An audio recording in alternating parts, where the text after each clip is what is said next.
بسم اللہ الرحمن الرحیم والفجر ولیالین عشر۔ الحمدللہ ثم الحمدللہ، اللہ تعالیٰ نے توفیق عطا فرمائی، آخری سپارہ الفجر کی 2 آیات آپ کے سامنے تلاوت فرمائی۔ دیکھیں اللہ تعالیٰ اتنی محبت فرماتے ہیں اپنے آخری پیغمبر اپنے محبوب کی امت کے ساتھ کہ ہمیں اللہ تعالیٰ نے بخشنے کے لیے مختلف طریقے اڈاپٹ کیے ہیں۔ وہ جو کہتے ہیں نا کہ اللہ تعالیٰ نے کہا ہے کہ کسی نہ کسی طریقے سے میں نے اپنے محبوب کی امت کو جنت میں پہنچانا ہے، تو کہیں کچھ دن ایسے رکھ دیے کہ اللہ تعالیٰ نے کہا کہ ان طاق راتوں میں عبادت کا ثواب ایسا ہے کہ جس طرح 1000 راتوں میں ایک رات اگر آپ کو مل گئی تو اس کا اتنا ثواب آپ کو مل جائے گا کہ 1000 مہینوں کے 1000 راتوں کے برابر اس کا ثواب مل جائے گا۔ اسی طرح یہ جو صورت میں اللہ تعالیٰ نے فرمایا کہ صبح کی قسم اور 10 راتوں کی قسم، تو فقہ کہتے ہیں کہ یہ جو 10 راتیں 10 دن ہیں یہ ذی الحجہ کے 10 دن ہیں، اور ان 10 دنوں میں اللہ تعالیٰ نے اتنی خوبصورتی پیدا رکھ دی ہے، اللہ تعالیٰ نے ان 10 دنوں کو اتنا مقدس اور متبرک بنا دیا ہے کہ اگر 2 نفل ہم رمضان شریف میں ادا کریں اور 2 رکعت نفل ذی الحجہ کے دنوں میں ادا فرمائیں تو ذی الحجہ کے 2 نفل رمضان شریف کے 2 نفل کو ایکسیڈ کر جاتے ہیں۔ ان دنوں میں ہر عمل کا اللہ تعالیٰ کئی گنا ثواب عطا فرما دیتے ہیں۔ اللہ تعالیٰ ان دنوں میں، اور بالخصوص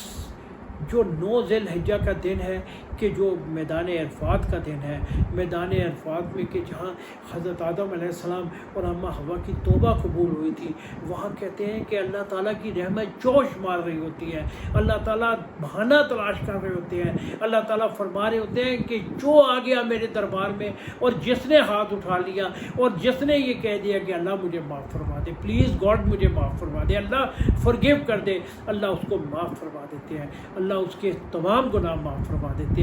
وہ انہی دنوں میں ہے۔ اور اس کے بعد 10 ذی الحجہ کہ جس کو یوم نحر بھی بولتے ہیں، اور دیکھیں یوم نحر یہ سب کسی نہ کسی اللہ کے محبوب بندوں کی ادائیں تھیں جس کو دیکھ کے اللہ تعالیٰ نے ذی الحجہ میں مختلف واقعات بنا دیے۔ حج بھی اللہ کے محبوب بندوں کی ادائیں تھیں، اور ان میں یوم نحر میں حضرت اسماعیل علیہ السلام نے جب یہ حضرت ابراہیم نے آ کے ان کو کہا کہ مجھے میرے رب نے یہ کہا ہے اور مجھے خواب آیا ہے کہ آپ مجھے بتائیں، جاؤ اپنے بیٹے کو قربان کر دو، تو سوچنے والی بات ہے، خواب حضرت اسماعیل کو نہیں آیا تھا، خواب حضرت ابراہیم کو آیا تھا، لیکن حضرت اسماعیل علیہ السلام نے کہا کہ اے ابا جو تم کہہ رہے ہو، تمہیں خواب آیا ہے تو تم مجھ سے مت پوچھو، جو تمہارے رب نے کہا ہے مجھے ذبح کر دو۔ جب یہ بات ہوئی تو اللہ تعالیٰ نے اس ادا کے اوپر کہ جو باپ بیٹے کی رب کے ساتھ بلا وجہ جو محبت تھی اور اللہ کے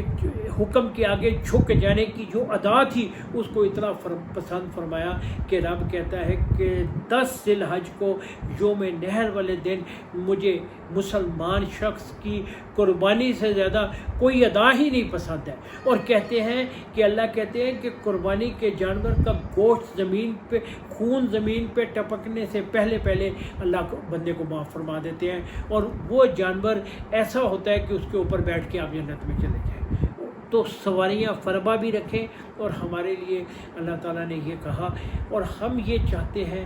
میں یہ آپ کی خدمت میں درخواست کرنا چاہ رہا تھا کہ چند اعمال ہمارے ایسے ہیں کہ جو ہم بڑی آسانی سے کر لیں، کیونکہ اور ہمیں اس مہینے یا بالخصوص حج کے لیے بھی کوئی ایسا عمل ٹیچ نہیں کیا گیا۔ دیکھیں کتنی بڑی بات ہے، رب نے یہ سب ہمارے لیے اوپن چھوڑ دیا، اور کیا اوپن چھوڑا کہ ان دنوں میں ہم کیا کریں اس نے نہیں ہمیں بتایا، نہ اللہ کے پیارے رسول نے بتایا۔ کچھ کلمات ہیں، 3 کلمہ ہے، لیکن وہ بھی ہمارے اوپر چھوڑ دیا۔ سب سے بڑا جو وظیفہ ہے حج کا بھی، لبیک اللہم لبیک لبیک لا شریک لک لبیک ان الحمد والنعمت لک والملک لا شریک لک۔ کہ اصل بات یہ ہے کہ ان دنوں میں اللہ تعالیٰ کے سامنے ہم ہاتھ جوڑ کے کھڑے ہو جائیں اور اللہ کو کہیں یا اللہ مجھے معاف فرما دے، یا اللہ مجھے معاف فرما دے، ہمارے جو گناہ ہیں ان گناہوں کو آپ یاد کریں۔ اور حج میں بھی صرف یوم عرفہ میں جب بھی آپ جائیں اور کبھی موقع ملے اور یہاں پر بھی صرف ایک ہی عبادت کریں کہ اللہ سے معافی مانگتے رہیں، کیونکہ ان 10 دنوں میں اور بالخصوص 9 یوم عرفہ والے دن اللہ کے ساتھ اگر آپ کا ڈائلاگ اسٹیبلش ہو جاتا ہے، اللہ کے سامنے آپ گڑ گڑا جاتے ہیں اور اللہ کو آپ کی وہ گڑ گڑاہٹ ہی پسند ہے اور کچھ بھی نہیں پسند ہے، اور اللہ تعالیٰ آپ کو معاف فرما دے، تو دین کا بھی بھلا، دنیا کا بھی بھلا، اور سب چیزیں آپ نے حاصل کر دی۔ اور اسی سلسلے میں میرے آقا نے فرمایا ان 10 دنوں میں روزے رکھنے کا ثواب پورے سال کے روزوں سے بڑھ کے ہے، اور ایک جگہ فرمایا گیا کہ صرف 9 ذی الحج کا روزہ جو ہے وہ اتنا بڑا ہے کہ جیسے آپ نے پورے سال روزے رکھ لیے۔ تو میری ہم سب سے یہ گزارش ہے کہ اللہ ہمیں توفیق عطا فرمائے، ایک تو ہم ان دنوں میں 5 وقت نماز پڑھیں، ہر نماز کے بعد تسبیح فاطمیہ حضرت فاطمہ سلام اللہ علیہ کو جو تحفہ عطا ہے وہ عنایت ہوا تھا، سبحان اللہ الحمدللہ اور اللہ اکبر کا، وہ پڑھتے رہیں۔ ہر عشاء کی نماز کے بعد اگر ہم رات کو نہیں جاگ سکتے تو فطروں سے پہلے 4 رکعت نماز نفل تہجد کی نیت سے پڑھ لیں، بے شک تہجد کا ٹائم بعد میں ہے لیکن اللہ اس کو قبول فرما لے۔ مغرب کے ساتھ آپ اوابین پڑھ لیں، اس طرح چھوٹے چھوٹے عمل کر لیں۔ اور ایک کام جو بہت ضروری ہے، اللہ کی راہ میں جتنا صدقہ خیرات اس مہینے میں کر سکتے ہیں کریں، اور تمام مسلمان بھائی اور بہن اور ہم سب ایک دوسرے کے ساتھ محبت پیار سے رہیں کہ اللہ کو سب سے زیادہ محبت اور پیار پسند ہے۔ اللہ تعالیٰ ہمیں ان چیزوں پہ عمل کرنے کی توفیق عطا فرمائے، اور ان 10 دنوں کو اپنے لیے قیمتی ترین بنا لیں ہم، اور اللہ ان 10 دنوں میں ہماری اس گڑ گڑاہٹ کو جو ہم رب کے سامنے کریں اور اس سے اپنے گناہوں کی معافی طلب کریں، اللہ اس کو قبول فرما لے، اور یا اللہ ہم سب کے گناہ معاف فرما دے ان 10 دنوں کے صدقے میں۔ وآخر دعوانا الحمدللہ رب العالمین۔ اب ٹھیک ہو گیا؟